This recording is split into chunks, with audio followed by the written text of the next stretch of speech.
Hi friends, ಈ ಸಲ ಲೋಕಸಭೆ ಚುನಾವಣೆಯಲ್ಲಿ ಎಷ್ಟು ಮಂದಿ ಮುಸ್ಲಿಮರು ಗೆದ್ದಿದ್ದಾರೆ? ಯಾವ ಪಕ್ಷದಿಂದ ಎಷ್ಟು ಮುಸ್ಲಿಂ ಸಂಸದರು ಆಯ್ಕೆ ಆಗಿದ್ದಾರೆ? ಯಾವ ರಾಜ್ಯದಲ್ಲಿ ಎಷ್ಟೆಷ್ಟು ಮಂದಿ ಗೆದ್ದಿದ್ದಾರೆ? ಮುಸ್ಲಿಂ ಸಂಸದರ ಆಸ್ತಿ ಎಷ್ಟೆಷ್ಟು ಇದೆ? ಎಲ್ಲವನ್ನು ಈ ವಿಡಿಯೋದಲ್ಲಿ ಹೇಳ್ತೀವಿ. ಅದಕ್ಕೂ ಮುನ್ನ ನೀವಿನ್ನು ನಮ್ಮ ಚಾನೆಲ್ಗೆ ಸಬ್ಸ್ಕ್ರೈಬ್ ಆಗಿಲ್ಲ ಅಂದ್ರೆ ಈ ಕೂಡಲೇ ಆಗಿ ಪಕ್ಕದ ಗಂಟೆ ಗುರುತಿನ ಮೇಲೆ ಕ್ಲಿಕ್ ಮಾಡಿ. ಪಶ್ಚಿಮ ಬಂಗಾಳದಲ್ಲಿ ಒಟ್ಟು 42 ಲೋಕಸಭಾ ಕ್ಷೇತ್ರಗಳಿದ್ದು ಅದರಲ್ಲಿ 6 ಮಂದಿ ಮುಸ್ಲಿಂ ಸಮುದಾಯದ ನಾಯಕರು ಸಂಸತ್ಗೆ ಆಯ್ಕೆ ಆಗಿದ್ದಾರೆ. ಅವರಲ್ಲಿ 5 ಮಮತಾ ಬ್ಯಾನರ್ಜಿಯ ಟಿಎಂಸಿ ಮತ್ತು ಒಬ್ಬರು ಕಾಂಗ್ರೆಸ್ಗೆ ಸೇರಿದವರಾಗಿದ್ದಾರೆ. ಅವರು ಯಾರ್ಯಾರು ಅಂತ ನೋಡೋದಾದ್ರೆ, ಇಶಾ ಖಾನ್ ಚೌಧರಿ.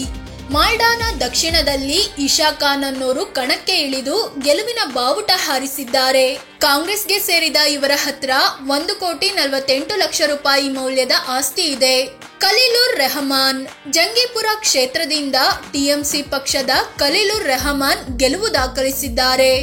ಇವರು 51,43,00,000 ರೂಪಾಯಿ ಮೌಲ್ಯದ ಆಸ್ತಿ ಹೊಂದಿದ್ದಾರೆ. ಯೂಸುಫ್ ಪಠಾಣ್. ಮಾಜಿ ಕ್ರಿಕೆಟಿಗ ಯೂಸುಫ್ ಪಠಾಣ್ ಬಹರಾಂಪುರ ಕ್ಷೇತ್ರದಿಂದ ಸ್ಪರ್ಧಿಸಿ ಗೆಲುವು ಕಂಡಿದ್ದಾರೆ.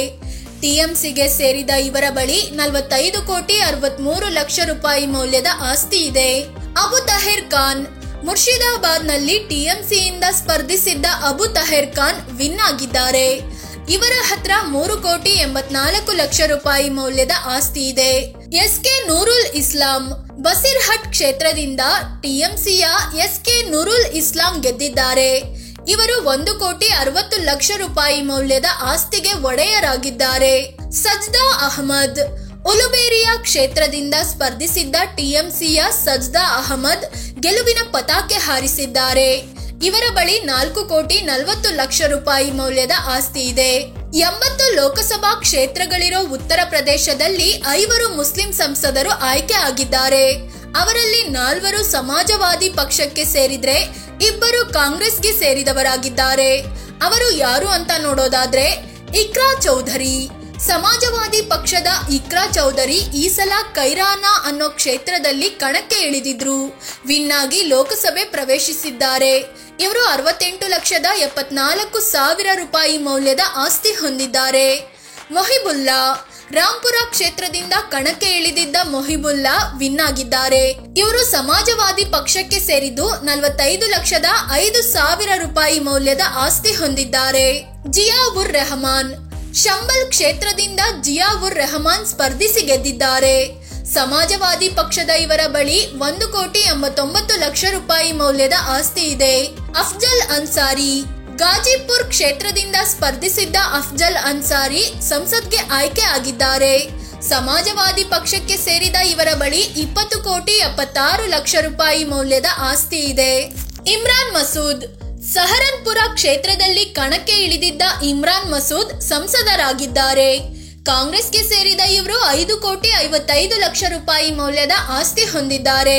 20 ಲೋಕಸಭಾ ಕ್ಷೇತ್ರಗಳಿರೋ ಕೇರಳದಲ್ಲಿ ಈ ಸಲ 3 ಮುಸ್ಲಿಂ ಸಂಸದರು ಆಯ್ಕೆ ಆಗಿದ್ದಾರೆ. ಅವರಲ್ಲಿ 2 IUML ಅಂದ್ರೆ ಇಂಡಿಯನ್ ಯೂನಿಯನ್ ಮುಸ್ಲಿಂ ಲೀಗ್ಗೆ ಸೇರಿದ್ರೆ ಒಬ್ಬರು ಕಾಂಗ್ರೆಸ್ನವರಾಗಿದ್ದಾರೆ. ಅವರು ಯಾರು ಅಂತ ನೋಡೋದಾದ್ರೆ, ET ಮೊಹಮ್ಮದ್ ಬಶೀರ್. ಮಲಪ್ಪುರಂ ಕ್ಷೇತ್ರದಲ್ಲಿ IUML ನ ಮೊಹಮ್ಮದ್ ಬಶೀರ್ ಆಯ್ಕೆ ಆಗಿದ್ದಾರೆ. ಇವರ ಬಳಿ 2,02,00,000 ರೂಪಾಯಿ ಮೌಲ್ಯದ ಆಸ್ತಿ ಇದೆ. MP ಅಬ್ದುಸ್ಸಮಾದ್ ಸಾಮದಾನಿ. ಪೊನ್ನಾನಿ ಕ್ಷೇತ್ರದಿಂದ IUML ನ MP ಅಬ್ದುಸ್ಸಮಾದ್ ಸಾಮದಾನಿ ಗೆದ್ದಿದ್ದಾರೆ. ಇವರು 2,19,00,000 ರೂಪಾಯಿ ಮೌಲ್ಯದ ಆಸ್ತಿ ಹೊಂದಿದ್ದಾರೆ. ಶಫಿ ಪರಂಬಿಲ್. ವಡಕರ ಕ್ಷೇತ್ರದಿಂದ ಸ್ಪರ್ಧಿಸಿದ್ದ ಕಾಂಗ್ರೆಸ್ನ ಶಫಿ ಪರಂಬಿಲ್ ಸಂಸತ್ಗೆ ಆಯ್ಕೆ ಆಗಿದ್ದಾರೆ. ಇವರ ಹತ್ರ 99,34,00,000 ರೂಪಾಯಿ ಮೌಲ್ಯದ ಆಸ್ತಿ ಇದೆ. 4 ಲೋಕಸಭಾ ಕ್ಷೇತ್ರಗಳಿರೋ ಜಮ್ಮು ಕಾಶ್ಮೀರದಲ್ಲಿ 3 ಮುಸ್ಲಿಂ ಅಭ್ಯರ್ಥಿಗಳು ಆಯ್ಕೆ ಆಗಿದ್ದಾರೆ.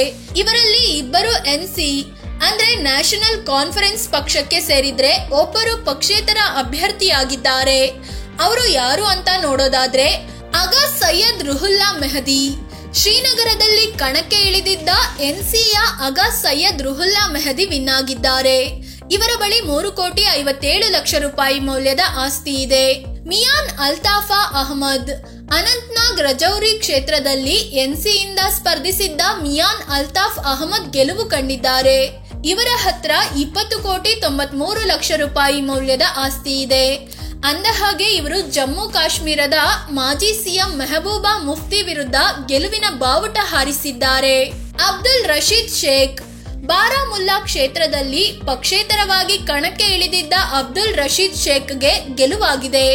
ಇವರು 1,56,00,000 ರೂಪಾಯಿ ಮೌಲ್ಯದ ಆಸ್ತಿ ಹೊಂದಿದ್ದಾರೆ. ಅಂದಹಾಗೆ ಇವರು ನ್ಯಾಷನಲ್ ಕಾನ್ಫರೆನ್ಸ್ ಪಕ್ಷದ ನಾಯಕ ಒಮರ್ ಅಬ್ದುಲ್ಲಾ ವಿರುದ್ಧ ವಿನ್ ಆಗಿದ್ದಾರೆ. 40 ಲೋಕಸಭಾ ಕ್ಷೇತ್ರಗಳಿರೋ ಬಿಹಾರದಲ್ಲಿ ಇಬ್ಬರು ಮುಸ್ಲಿಂ ಸಂಸದರು ಆಯ್ಕೆ ಆಗಿದ್ದಾರೆ. ಇಬ್ಬರು ಕಾಂಗ್ರೆಸ್ಗೆ ಸೇರಿದವರೇ ಆಗಿದ್ದಾರೆ. ಅವರು ಯಾರು ಅಂತ ನೋಡೋದಾದ್ರೆ ಮೊಹಮ್ಮದ್ ಜಾವೇದ್. ಕಿಶನ್ಗಂಜ್ ನಲ್ಲಿ ಕಾಂಗ್ರೆಸ್ನಿಂದ ಕಣಕ್ಕೆ ಇಳಿದಿದ್ದ ಮೊಹಮ್ಮದ್ ಜಾವೇದ್ ಗೆದ್ದಿದ್ದಾರೆ. ಇವರ ಆಸ್ತಿ 15,96,00,000 ರೂಪಾಯಿಯಷ್ಟಿದೆ. ತಾರಿಕ್ ಅನ್ವರ್ ಕಟಿಹಾರ್ ಕ್ಷೇತ್ರದಲ್ಲಿ ಕಾಂಗ್ರೆಸ್ನ ತಾರಿಕ್ ಅನ್ವರ್ ಸ್ಪರ್ಧಿಸಿ ಗೆದ್ದಿದ್ದಾರೆ. ಇವರ ಬಳಿ 19,60,00,000 ರೂಪಾಯಿ ಮೌಲ್ಯದ ಆಸ್ತಿ ಇದೆ. ತಮಿಳುನಾಡಿನ 39 ಕ್ಷೇತ್ರಗಳಲ್ಲಿ 1 ಕ್ಷೇತ್ರದಲ್ಲಿ ಮಾತ್ರ ಮುಸ್ಲಿಂ ಅಭ್ಯರ್ಥಿ ಜಯ ಗಳಿಸಿದ್ದಾರೆ. ರಾಮನಾಥಪುರಂ ಕ್ಷೇತ್ರದಲ್ಲಿ IUML ಪಕ್ಷದ ನವಾಜ್ ಖಾನಿ ಕೆ ವಿನ್ ಆಗಿದ್ದಾರೆ. ಇವರ ಹತ್ರ 76,14,00,000 ರೂಪಾಯಿ ಮೌಲ್ಯದ ಆಸ್ತಿ ಇದೆ. 17 ಲೋಕಸಭಾ ಕ್ಷೇತ್ರಗಳಿರೋ ತೆಲಂಗಾಣದಲ್ಲಿ ಒಬ್ಬರು ಮುಸ್ಲಿಂ ಅಭ್ಯರ್ಥಿ ವಿನ್ ಆಗಿದ್ದಾರೆ. AIMIM ಪಕ್ಷದ ಅಸಾದುದ್ದೀನ್ ಓವೈಸಿ ಮಾತ್ರ ಹೈದರಾಬಾದ್ ನಿಂದ ಆಯ್ಕೆ ಆಗಿದ್ದಾರೆ. ಇವರು 23,87,00,000 ರೂಪಾಯಿಯಷ್ಟು ಆಸ್ತಿ ಮಾಡಿದ್ದಾರೆ. 14 ಲೋಕಸಭಾ ಕ್ಷೇತ್ರಗಳಿರೋ ಅಸ್ಸಾಂನಲ್ಲಿ 1 ಕ್ಷೇತ್ರದಲ್ಲಿ ಮುಸ್ಲಿಂ ಅಭ್ಯರ್ಥಿ ಗೆದ್ದಿದ್ದಾರೆ. ಕಾಂಗ್ರೆಸ್ನ ರಕೀಬುಲ್ ಹುಸೇನ್ ದುಬ್ರಿ ಕ್ಷೇತ್ರದಿಂದ ಆಯ್ಕೆ ಆಗಿದ್ದಾರೆ.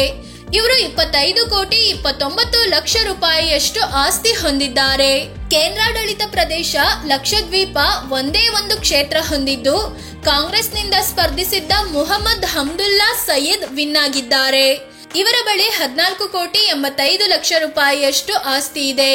ಕೇಂದ್ರಾಡಳಿತ ಪ್ರದೇಶ ಲಡಾಖ್ನಲ್ಲೂ ಒಂದೇ ಒಂದು ಕ್ಷೇತ್ರ ಇದ್ದು ಅದರಲ್ಲಿ ಪಕ್ಷೇತರ ಅಭ್ಯರ್ಥಿ ಮೊಹಮ್ಮದ್ ಹನೀಫಾ ವಿನ್ ಆಗಿದ್ದಾರೆ. ಇವರ ಹತ್ರ 3,27,00,000 ರೂಪಾಯಿ ಮೌಲ್ಯದ ಆಸ್ತಿ ಇದೆ. ಯಾವ ಪಕ್ಷದಲ್ಲಿ ಎಷ್ಟೆಷ್ಟು ಇದ್ದಾರೆ? ದೇಶದಲ್ಲಿ ಈ ಸಲ 78 ಮಂದಿ ಮುಸ್ಲಿಮರು ಲೋಕಸಭೆ ಚುನಾವಣೆಗೆ ಸ್ಪರ್ಧಿಸಿದ್ದು ಅವರಲ್ಲಿ ಒಟ್ಟು 24 ಮಂದಿ ಗೆಲುವು ಕಂಡಿದ್ದಾರೆ. 7 ಮಂದಿ ಕಾಂಗ್ರೆಸ್ಗೆ ಸೇರಿದವರಾಗಿದ್ದು 5 TMCಯ ಸಂಸದರಾಗಿದ್ದಾರೆ. 4 ಸಮಾಜವಾದಿ ಪಕ್ಷಕ್ಕೆ ಸೇರಿದ್ದಾರೆ. IUMLಗೆ ಸೇರಿದವರು 3 ಇದ್ರೆ ನ್ಯಾಷನಲ್ ಕಾನ್ಫರೆನ್ಸ್ ಪಕ್ಷದ 2 ಸಂಸದರಾಗಿ ಆಯ್ಕೆ ಆಗಿದ್ದಾರೆ. ಪಕ್ಷೇತರ ಅಭ್ಯರ್ಥಿಗಳಲ್ಲಿ 2 ಮತ್ತು AIMIM ನಿಂದ 1 ಗೆಲುವಿನ ಬಾವುಟ ಹಾರಿಸಿದ್ದಾರೆ. ಆದ್ರೆ 292 ಸ್ಥಾನಗಳನ್ನು ಗೆದ್ದಿರೋ NDAನಲ್ಲಿ ಒಬ್ಬ ಮುಸ್ಲಿಂ ಸಂಸದರು ಇಲ್ಲ. ಫ್ರೆಂಡ್ಸ್, ಇತಿಹಾಸ ಕೆದಕುತ್ತಾ ಹೋದ್ರೆ 1980ರಲ್ಲಿ ಅತಿ ಹೆಚ್ಚು ಅಂದ್ರೆ 49 ಮುಸ್ಲಿಂ ಸಂಸದರು ಲೋಕಸಭೆಗೆ ಆಯ್ಕೆ ಆಗಿದ್ರು. 2009ರಲ್ಲಿ 33, 2014ರಲ್ಲಿ 22 ಮಂದಿ ಮುಸ್ಲಿಂ ನಾಯಕರು ಲೋಕಸಭೆಗೆ ಎಂಟ್ರಿ ಕೊಟ್ಟಿದ್ರು. 2019ರಲ್ಲಿ 27 ನಾಯಕರು ಗೆದ್ದಿದ್ರು. ಆದ್ರೆ ಈ ಸಲ ಮತ್ತೆ ಈ ಸಂಖ್ಯೆ 24ಕ್ಕೆ ಇಳಿಕೆಯಾಗಿದೆ. ಈ ಬಗ್ಗೆ ನಿಮಗೇನ್ ಅನ್ಸುತ್ತೆ ಅಂತ ಕಾಮೆಂಟ್ ಮಾಡಿ ಹೇಳಿ. ಅದಕ್ಕೂ ಮುನ್ನ ನೀವಿನ್ನು ನಮ್ಮ ಚಾನೆಲ್ಗೆ ಸಬ್ಸ್ಕ್ರೈಬ್ ಆಗಿಲ್ಲ ಅಂದ್ರೆ ಈ ಕೂಡಲೇ ಆಗಿ ಪಕ್ಕದ ಗಂಟೆ ಗುರುತಿನ ಮೇಲೆ ಕ್ಲಿಕ್ ಮಾಡಿ. ಧನ್ಯವಾದ.